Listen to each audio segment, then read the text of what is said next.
ओम श्री परमात्मने नमः। नारायणं नमस्कृत्य नरं चैव नरोत्तमं देवीं सरस्वतीं व्यासं ततो जयमुदीरयेत्। श्रीमद् भगवत गीता साधक संजीवनी छठा अध्याय ध्यान योग श्लोक 5 से 9।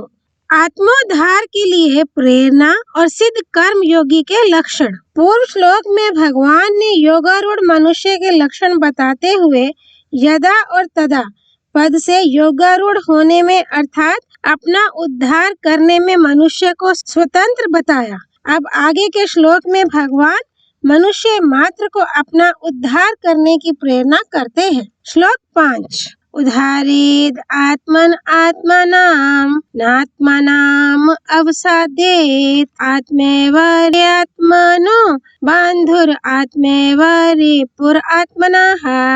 अपने द्वारा अपना उद्धार करे, अपना पतन ना करे, क्योंकि आप ही अपना मित्र है और आप ही अपना शत्रु है। व्याख्या। अपने आप से अपना उद्धार करे, इसका तात्पर्य है कि शरीर, इंद्रियां, मन, बुद्धि, प्राण आदि से अपने आप को ऊंचा उठाए। अपना स्वरूप परमात्मा के साथ एक है और शरीर, इंद्रियां आदि तथा मैंपन प्रकृति के साथ एक है। अगर यह अपना उद्धार करने में, अपने को ऊंचा उठाने में शरीर, इंद्रियां, मन, बुद्धि आदि की सहायता मानेगा, इनका सहारा लेगा, तो फिर जड़ता का त्याग कैसे होगा? क्योंकि जड़ वस्तुओं से संबंध मानना, उनकी आवश्यकता समझना, उनका सहारा लेना ही खास बंधन है। जो अपने हैं, अपने में है, अभी है और यहाँ है, ऐसे परमात्मा की प्राप्ति के लिए शरीर, इंद्रियां, मन, बुद्धि की आवश्यकता नहीं है। कारण कि असत के द्वारा सत की प्राप्ति नहीं होती, प्रत्युत असत के त्याग से सत की प्राप्ति होती है। मनुष्य मात्र में एक ऐसी विचार शक्ति है जिसको काम में लाने से वह अपना उद्धार कर सकता है। ज्ञान योग का साधक उस विचार शक्ति से जड़ चेतन का अलगाव करके चेतन अपने स्वरूप में स्थित हो जाता है और जड़ शरीर संसार से संबंध विच्छेद कर लेता है।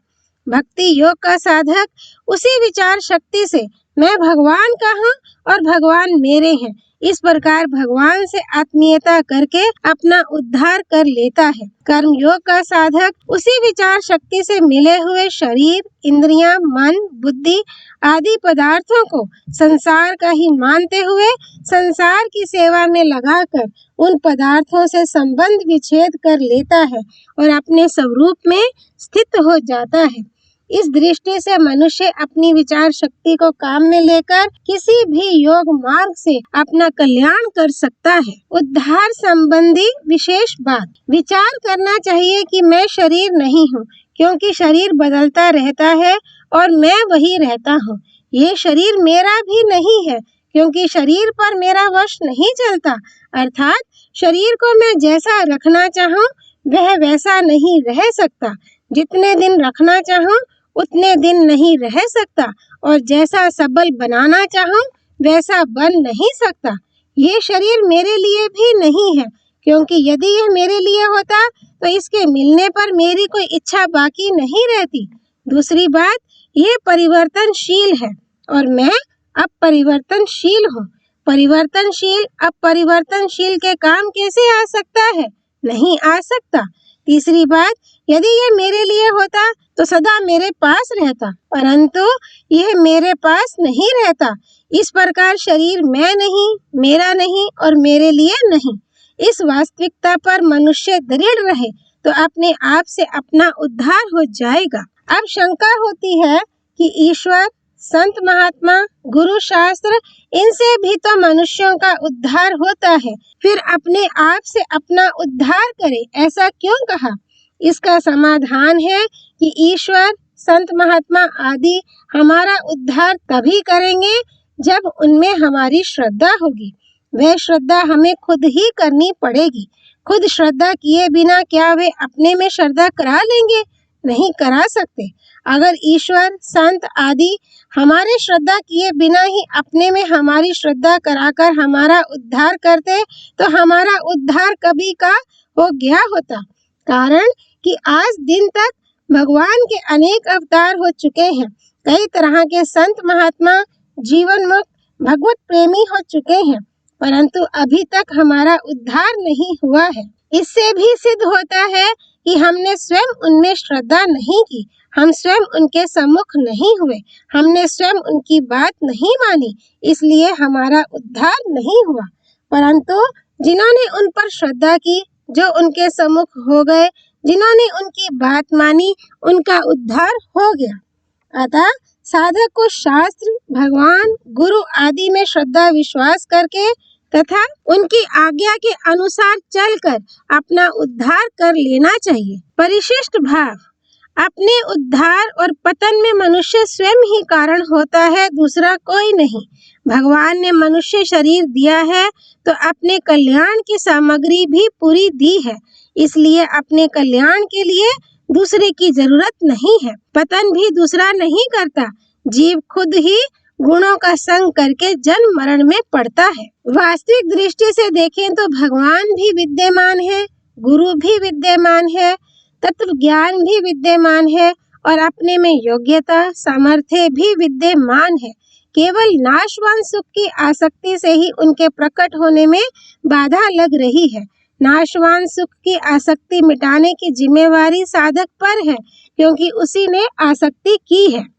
गुरु बनना या बनाना गीता का सिद्धांत नहीं है। मनुष्य आप ही अपना गुरु है, इसलिए उपदेश अपने को ही देना है।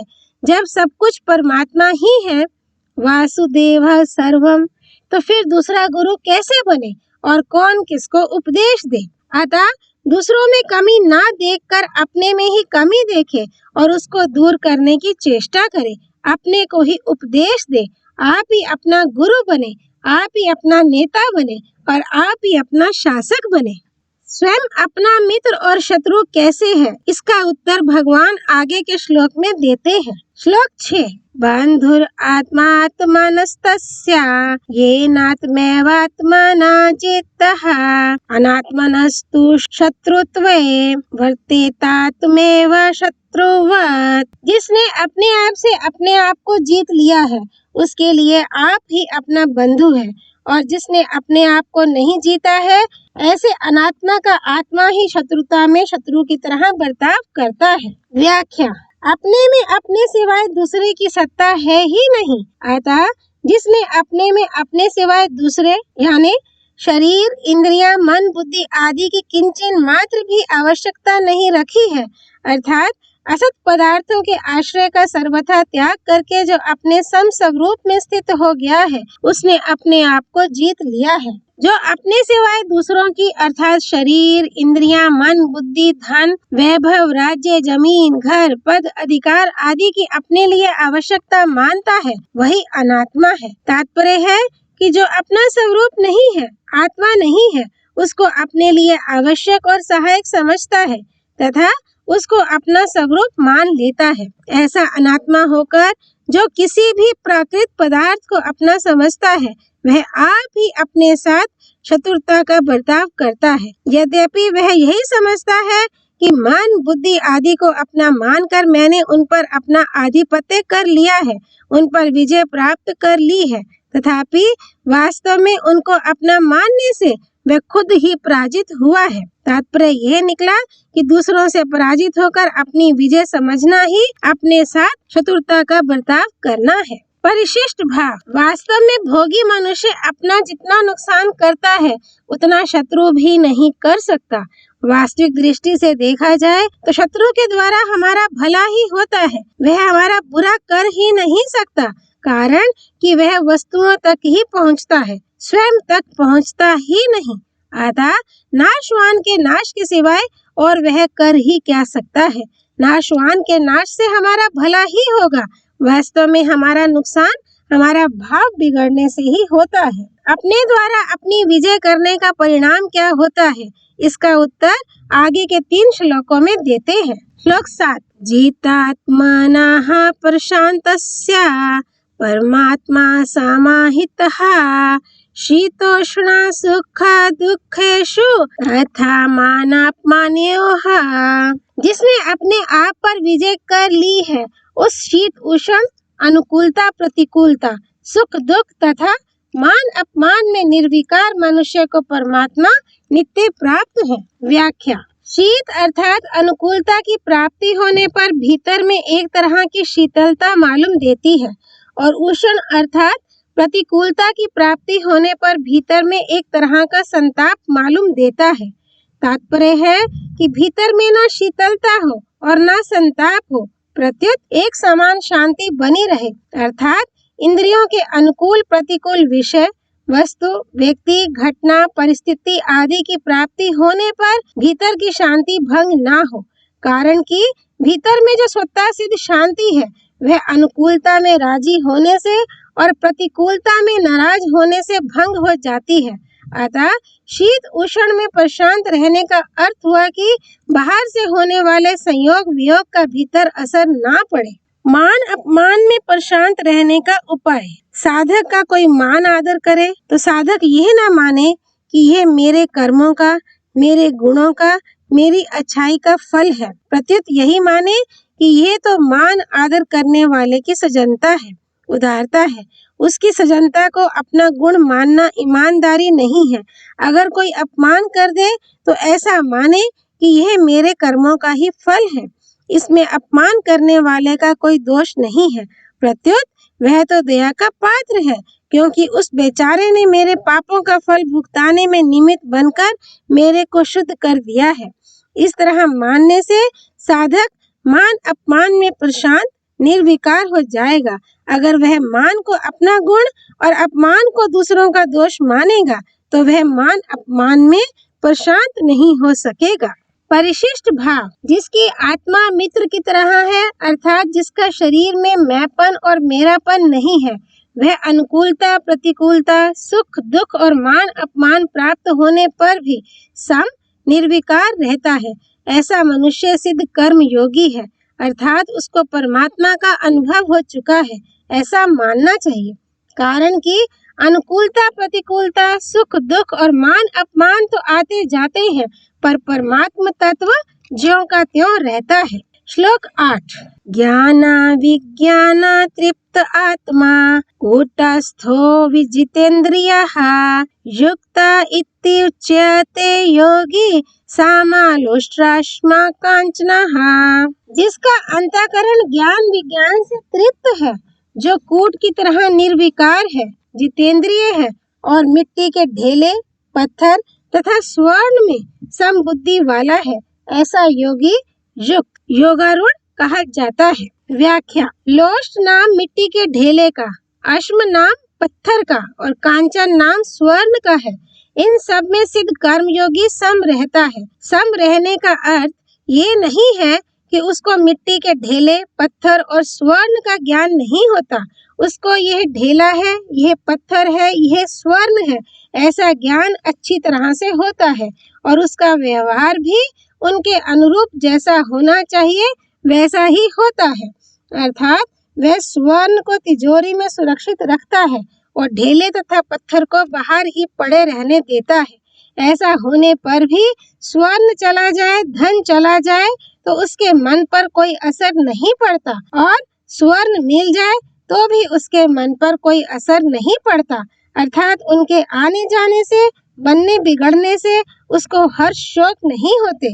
यही उसका सम रहना है। उसके लिए जैसे पत्थर है वैसे ही सोना है, जैसे सोना है वैसे ही ढेला है और जैसे ढेला है वैसे ही सोना है। अतः इनमें से कोई चला गया तो क्या, कोई बिगड़ गया तो क्या, इन बातों को लेकर उसके अंतःकरण में कोई विकार पैदा नहीं होता। सार ये निकला कि उसकी दृष्टि पदार्थों के उत्पन्न और नष्ट होने वाले स्वभाव पर रहती है, अर्थात उसकी दृष्टि में इन प्राकृतिक पदार्थों के उत्पन्न और नष्ट होने में कोई फर्क नहीं है। सोना उत्पन्न और नष्ट होता है, पत्थर उत्पन्न और नष्ट होता है और ढेला भी उत्पन्न और नष्ट होता है। उनकी इस अनित्यता पर दृष्टि रहने से उसको सोना, पत्थर और ढेले में तत्व से कोई फर्क नहीं दिखता। इन तीनों के नाम इसलिए लिए हैं कि इनके साथ व्यवहार तो यथा योग्य ही होना चाहिए और यथा योग्य करना ही उचित है, तथा वह यथा योग्य व्यवहार करता भी है, पर उसकी दृष्टि उनके विनाशी पने पर ही रहती है उनमें जो परमात्म तत्व एक समान परिपूर्ण है, उस परमात्म तत्व की स्वतः सिद्ध समता उसमें रहती है। श्लोक 9। सुहृन्न मित्रारि उदासीना मध्यस्था द्वेष्य बंधुषु साधुष्व अपि च पापेषु समबुद्धिर्विशिष्यते। सुहृद, मित्र, वैरी, उदासीन, मध्यस्थ, द्वेषी और संबंधियों में तथा साधु आचरण करने वालों में और पाप आचरण करने वालों में भी समबुद्धि वाला मनुष्य श्रेष्ठ है। व्याख्या। अब इस श्लोक में व्यक्तियों में समता बताते हैं। व्यक्तियों में समता बताने का तात्पर्य है कि वस्तु तो अपनी तरफ से कोई क्रिया नहीं करती, अतः उसमें समबुद्धि होना सुगम है, परंतु व्यक्ति तो अपने लिए और दूसरों के लिए भी क्रिया करता है, अतः उसमें समबुद्धि होना कठिन है। इसलिए व्यक्तियों के आचरणों को देखकर भी जिसकी बुद्धि में, विचार में कोई विषमता या पक्षपात नहीं होता, ऐसा समबुद्धि वाला पुरुष श्रेष्ठ है। जो माता पिता की तरह ही पर ममता रहित होकर बिना किसी कारण के सबका हित चाहने के और हित करने के स्वभाव वाला होता है, उसको सुहृद कहते हैं। और जो उपकार के बदले उपकार करने वाला होता है, उसको मित्र कहते हैं। जैसे सुहृद का बिना कारण दूसरों का हित करने का स्वभाव होता है, ऐसे ही जिसका बिना कारण दूसरों का अहित करने का स्वभाव होता है, उसको अरि कहते हैं। जो अपने स्वार्थ से अथवा अन्य किसी कारण विशेष को लेकर दूसरों का अहित अपकार करता है, वह द्वेषी होता है। दो आपस में वाद विवाद कर रहे हैं, उनको देखकर भी जो तटस्थ रहता है, किसी का किंचिन मात्र भी पक्षपात नहीं करता और अपनी तरफ से कुछ कहता भी नहीं, वह उदासीन कहलाता है। परंतु उन दोनों की लड़ाई मिट जाए और दोनों का हित हो जाए, ऐसी चेष्टा करने वाला मध्यस्थ कहलाता है। विशेष बात, गीता का योग समता ही है। गीता की दृष्टि से अगर समता आ गई तो दूसरे किसी लक्षण की जरूरत नहीं है, अर्थात जिसको वास्तविक समता की प्राप्ति हो गई है, उसमें सभी सद्गुण सदाचार स्वतः आ जाएंगे और उसकी संसार पर विजय हो जाएगी। प्रहलाद जी ने भी कहा है कि समता भगवान की आराधना, भजन है। इस तरह जिस समता की असीम, अपार, अनंत महिमा है, जिसका वर्णन कभी कोई कर ही नहीं सकता, उस समता की प्राप्ति का उपाय है बुराई रहित होना। बुराई रहित होने का उपाय है किसी को बुरा ना माने, किसी का बुरा ना करें, किसी का बुरा ना सोचें, किसी में बुराई ना देखें, किसी की बुराई ना सुने, किसी की बुराई ना कहें। इन 6 बातों का दृढ़ता से पालन करें तो हम बुराई रहित हो जाएंगे। बुराई रहित होते ही हमारे में स्वतः स्वाभाविक अच्छाई आ जाएगी, क्योंकि अच्छाई हमारा स्वरूप है। परिशिष्ट भाव, एक सोने से बनी हुई विष्णु भगवान की मूर्ति हो और एक सोने से बनी हुई कुत्ते की मूर्ति हो, तो तौल में बराबर होने के कारण दोनों का मूल्य समान होगा। विष्णु भगवान सर्वश्रेष्ठ एवं परम पूज्य है और कुत्ता नीच, अस्पृश्य एवं अपूज्य है। इस तरह बाहरी रूप को देखें तो दोनों में बड़ा भारी फर्क है, पर सोने को देखें तो दोनों में कोई फर्क नहीं। इसी तरह संसार में कोई मित्र है, कोई शत्रु है, कोई महात्मा है, कोई दुरात्मा है, कोई अच्छा है, कोई मंदा है, कोई सज्जन है, कोई दुष्ट है, कोई सदाचारी है, कोई दुराचारी है, कोई धर्मात्मा है, कोई पापी है, कोई विद्वान है, कोई मूर्ख है। ये सब तो बाहरी दृष्टि से है, पर तत्व से देखें तो सबके सब एक भगवान ही है। एक भगवान ही अनंत रूपों में प्रकट हुए हैं। जानकर मनुष्य उनको पहचान लेता है, दूसरा नहीं पहचान सकता। स्नान करते समय शरीर में साबुन लगाकर दर्पण में देखें तो शरीर बहुत बुरा भद्दा दिखेगा, कहीं फफोले दिखेंगे, कहीं लकीरें दिखेंगी, परंतु ऐसा दिखने पर भी मन में दुख नहीं होगा कि कैसी बीमारी हो गई, कारण कि भीतर यह भाव रहता है कि ये तो ऊपर से ऐसा दिखता है, जल डालते ही साफ हो जाएगा। ऐसे ही सब परमात्मा के स्वरूप हैं, पर ऊपर से शरीरों में उनका अलग अलग स्वभाव दिखता है। वास्तव में ऊपर से दिखने वाले भी परमात्मा के ही स्वरूप हैं, पर अपने राग द्वेष के कारण वे अलग अलग दिखते हैं। समबुद्धि वाला मनुष्य निर्लिप्त रहता है। निर्लिप्त रहने से योग होता है, लिप्तता होते ही भोग हो जाता है। समबुद्धि तीनों योगों में है, पर कर्म योग में विशेष है, क्योंकि भौतिक साधना होने से कर्म योगी के सामने विषमता ज्यादा आती है। ओम तत्सत। धर्म की जय हो, अधर्म का नाश हो, प्राणियों में सद्भावना हो, विश्व का कल्याण हो। पार्थसारथी भगवान श्री कृष्ण की जय। भगवत वाणी श्रीमद् भगवत गीता की जय। श्री हरि अर्पणमस्तु।